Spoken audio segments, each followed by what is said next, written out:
Right. I cheated just now. I started a first take and nuked it because I don't know why. Yeah, all right, let me just get right into this. What I wanted to do here is, yeah, I had an adventure. I had a comic book, a funny book, a graphic novel, whatever. I had an idea for a visual story that I wanted to do. And, I thought I would just put basically the whole thing, basically put the develop, basically put, yeah, the whole thing, record the whole thing, document it. Document it sounds too fancy. I don't know, make stupid videos, make silly videos about this project as I'm doing it. Anyway, um, yeah, basically, if you want to come back here, if you want to watch me make a comic book, that's what I'm going to be doing here. Although, yeah, I reserve the right to abandon the entire project if things go badly. Although I don't think I will. I've had the idea for a long time. So since I've had the idea for a long time, I'm pretty sure I will see it through. I have a lot of stuff. I have a lot of sketches, a lot of drawings, a lot of ideas I've developed for it already. But yeah, I should get into what it is. It's an adventure strip and it's an adventure comic, and it's really straightforward. The idea was to do. The idea really was kind of to do the most primal, the most basic kind of adventure strip that I could, and not surprisingly, therefore, it's concerned with the heroes of Cro-Magnon. It's set in Cro-Magnon times, concerns a very small, extremely primitive civilization, a small civilization living on basically a tundra, small band community, mammoth hunters using mammoths, using the various animals, Cro-Magnon stuff. I'm sure we all have some idea of what Cro-Magnon is. I'm sure cavemen, whatever the hell you want to say. Yeah, look, the idea was really pretty straightforward. The idea was just to do a completely simple, simple is the wrong word, but an adventure strip, stripped to its core, stripped to its absolute basics as visceral and straightforward and uncomplicated in a certain sense. That's perhaps not the right way to put it, but just an extremely basic story, extremely basic adventure story. So there's obviously there's a precipitating event, all that. There's a conflict and a conclusion, and as originally conceived, it doesn't even have dialogue. Although it doesn't have it doesn't have words at all. It's completely silent. I've been thinking of doing two versions of it. One where I have trouble imagining that there would be dialogue in either one of these, but one there might be, a narrator, a voiceover. We'll see how that goes. Like I said, I have things pretty well. I have a lot of the basics worked out. So I have the main character here worked out, and the main character I've just been calling Korr, Korr, for several reasons. Although I suppose none of them are particularly good or illuminating. I didn't want to overthink it. I wanted to give him a very simple name, and it's just a working title.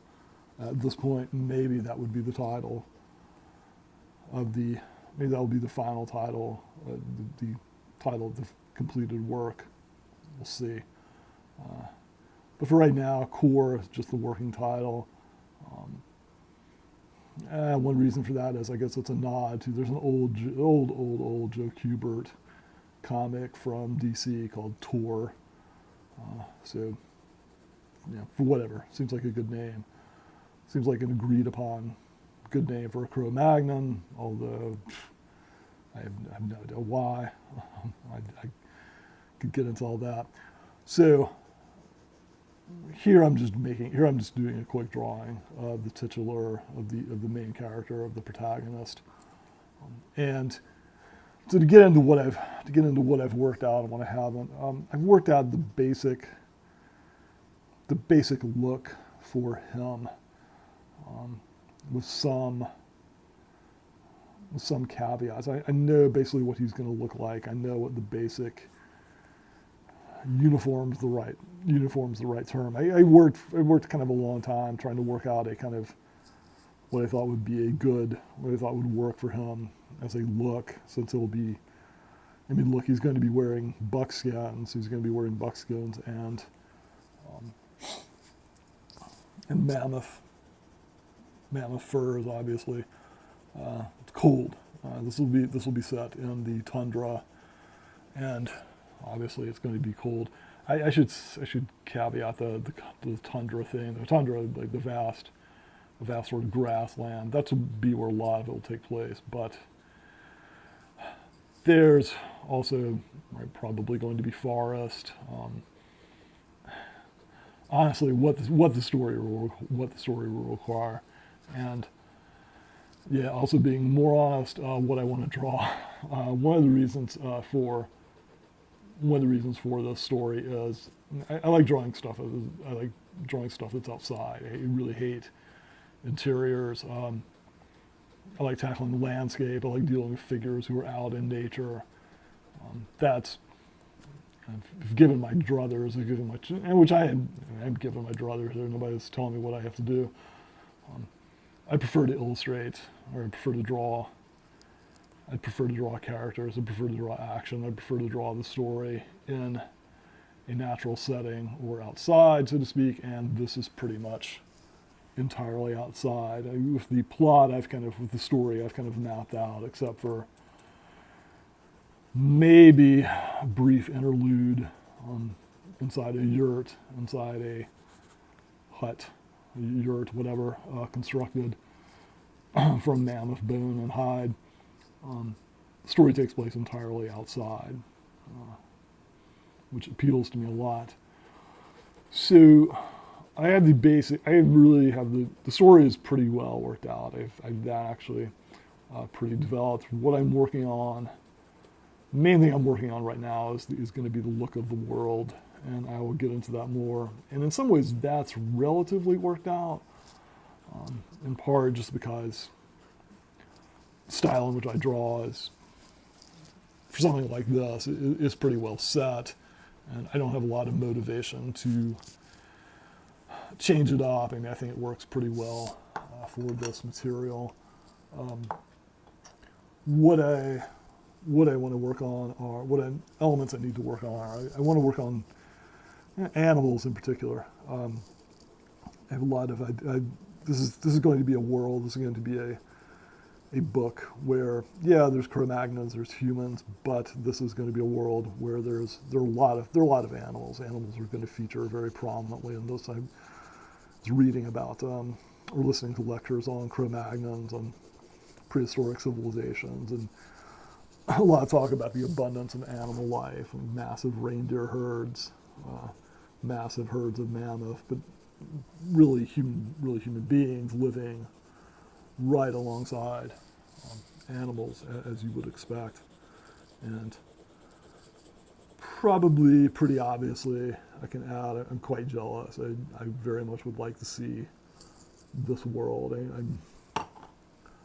I'm jealous of our Cro-Magnon ancestors getting to experience that, and I'm sad that I won't get to see it in person, but so it goes. And so, doing this kind of a graphic novel, doing this kind of a comic book makes a lot of sense. If I can't see it in person, I've created artistically. So that's a lot of what I'm setting out here. So what I'm going to be going through in these initial stages, a big part of it's just going to be coming out with drawings, coming out with the animals that are going to populate this world, coming up with, there are some characters I need to develop more, or come up with a very particular, very distinctive look for them. One real challenge, a big challenge, I have the basics, I have the basic characters, I have the basic look of the world down. The big challenge that I think there's going to be is going to be color, because I'm going to have to make some hard decisions about how to color this, and I'll get into that more. So coming up, I would say the next several videos, or the next videos that are going along, and I reserve the right to change this at all. I'm going to probably, a lot of it's going to be dealing with animals, a lot of it's going to be making preparatory sketches for the kind of animals that will be encountered, what works and what doesn't, mammoths, saber-tooths, birds, all manner of things. But yeah, and not to get back to it, color. I'm going to have to make some very serious decisions about how to color this. I'm really torn between, I probably will try some watercolor experiments, try and do it non-digitally, try and do some watercolor experiments actually on paper. I don't know if that's called practical, but whatever. Do it in the analog, right, in the analog version of the pages, right, actually coloring them, doing them in watercolor. On the other hand, I mean, the downside of that, or the kind of, in some ways that seems kind of silly, given just how things work. Korr is going to ultimately have to be digital. It's going to have to be put into a digital format. And so, given that, maybe it makes sense to go ahead and do the coloring digitally. Go ahead and take the pencil drawings in to digital, and then do the coloring there. One thing I guess that might be kind of interesting, I'll get into this more. I'm planning on having these pages be pretty enormous, pretty large. I'm thinking probably working 18 by 24. Now, I mean, when you get into it digitally, you can change things. You can do all different sizes. I'd kind of really like to do a manga side. I kind of like to do a manga version of this, a manga size edition of this, if possible, and if there's interest, that would be swell. Maybe give that a shot. So we'll see how that goes. But yeah, so in addition to working out the animals, in addition to working out really how the landscape is going to work, it's really going to be a question of the color. So I think pretty soon, well, maybe next video actually, I'm going to be taking some works, taking them into the digital and coloring them. By the way, let me also just add, any suggestions, any advice, criticism, what you like, what you don't like along the way, by all means, I would love to hear what you think works, what you think doesn't work. That would be swell. I vow I will read everything, because I value suggestions, I value criticism. People usually, people almost always have good ideas, especially people who are not as close to the work as the creator. Oftentimes, I find people often have really good suggestions to make, really good advice to offer, really good contributions. So by all means, if the spirit moves you, if you want to make some comment, suggestion, tell me what you like, tell me what you don't like, that's all good. And even if if this isn't your kind of thing, even if an adventure strip of this nature really isn't your kind of gig, I'd love to hear what you're into, and I'm always interested to hear what people are into in terms of fictional literature, stories, all of that kind of thing. And also just I'm also be very cool to hear about what people are reading, what people are getting into now. I'm always looking for other stuff to check out, other stuff to read and get into. All right, so I'm going to call this very quick, rough sketch of Korr, Cro-Magnon. I will just say kind of interesting design choice. I gave him a hood, so maybe next time I should draw him with the hood up. And I kept, one thing that kept not working was I kept giving him almost a cape, almost kind of a huge mammoth cape that he would wear, and I think that made a lot of sense, but visually, yeah, I just could not really get it to work. And so for now, he has this kind of, I don't know, it's kind of a cut-off anorak, if that's, I think that's the right word. It's this kind of cut-off anorak now, and then buckskin clothes for the rest. So, but yeah, I tell you what, for next time, I will be sure to include more of a, more built out or more full look at the figure and all that good stuff. I'm also going to try and improve on the the camera setup here. I may have to rig something kind of sophisticated, so to speak. I don't know, not that sophisticated. Anyway, protagonist, hero protagonist here, Korr. Very quick, rough and ready sketch of him. And I'll show you some different variations and so forth, and you can see what you think. I don't know, maybe you'll like the cape. Maybe you'll dig it. One thing yeah. So anyway, all right. Hey, lots of, really appreciate you checking this out. Really appreciate you taking the time to watch, check out the video, listen to what I have to say. I'm making another one soon, because one of the main reasons for doing these videos is to give me a real good reason to come back and work on this regularly. So, I really like to crank kind of hardcore on this. All right, yeah, thanks a lot. Peace out. Have an awesome day.